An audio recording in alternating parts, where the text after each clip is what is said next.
please go straight សូមទៅត្រង់បាទដូច្នេះត្រង់ទីនេះស្រៈហ្នឹងយើងបានបញ្ចប់ហើយបានបញ្ចប់មួយហើយអញ្ចឹងយើងចូលទៅកាន់មួយទៀតជម្រាបសួរបងប្អូនទាំងអស់គ្នាថ្ងៃនេះខ្ញុំមានមេរៀនល្អមួយដើម្បីចែករំលែកទៅកាន់បងប្អូនអញ្ចឹងបងប្អូនងាកមកក្រោយមកបាទអញ្ចឹងថ្ងៃនេះយើងនឹងសិក្សាអំពីសម្លេងទាំងពីរនេះបាទហ្នឹងបងប្អូនមើលមកបាទ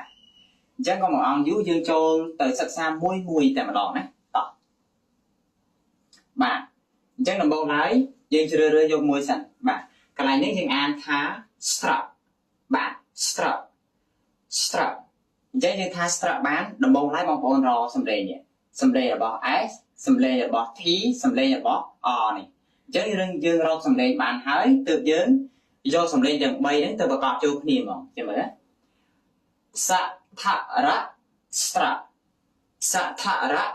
struck បាទ struck ដូច្នេះកាលណាដែលបងប្អូនថាអញ្ចឹងត្រូវហើយចូលមកដល់ពាក្យនេះបងប្អូនដោយពាក្យនេះយើងអានថា street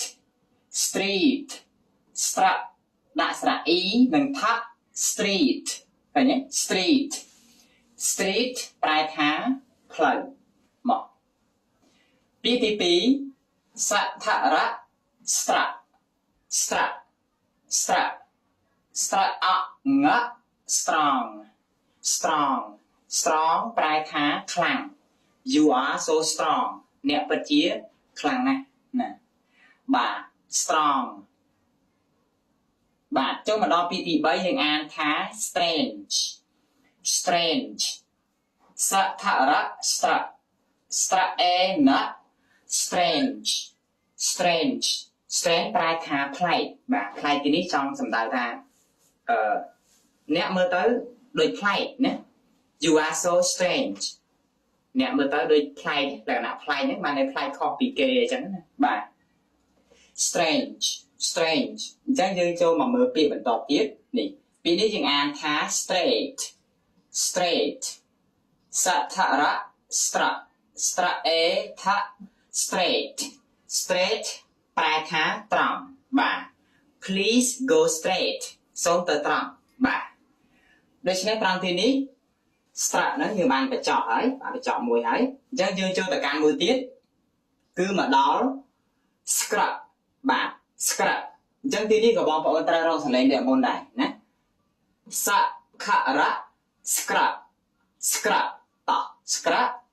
ចូលមកកាន់ពាក្យតែម្ដងដូចជាពាក្យនេះយើងអានថា screen សខរៈ scrap ដាក់ស្រៈ e និងណា screen ប្រែថាអេក្រង់ Your screen is broken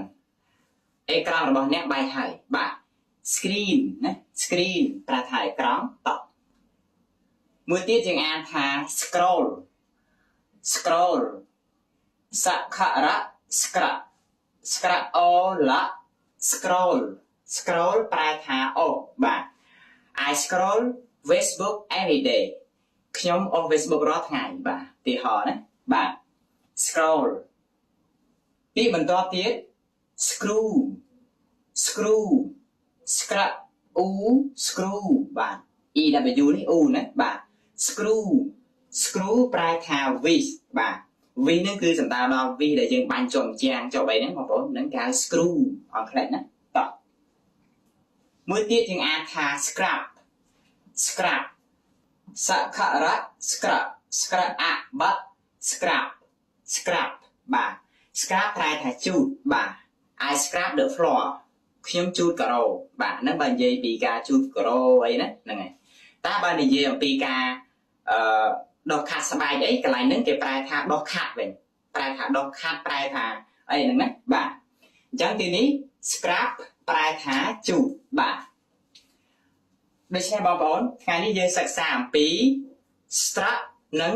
scrap បាទអញ្ចឹងដើម្បីឲ្យបងប្អូនអានបានត្រឹមត្រូវល្អដំបូងឡើយបងប្អូនត្រូវរកសម្លេងវាមួយអញ្ចឹងទៅហើយយកវាទៅប្រកបចូលគ្នាបាទ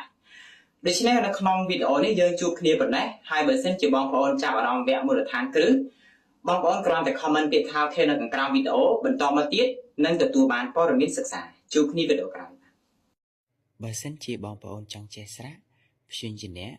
និងអានពាក្យឲ្យបានត្រឹមត្រូវតោះ រៀនភាសាអង់គ្លេសជាមួយ OLF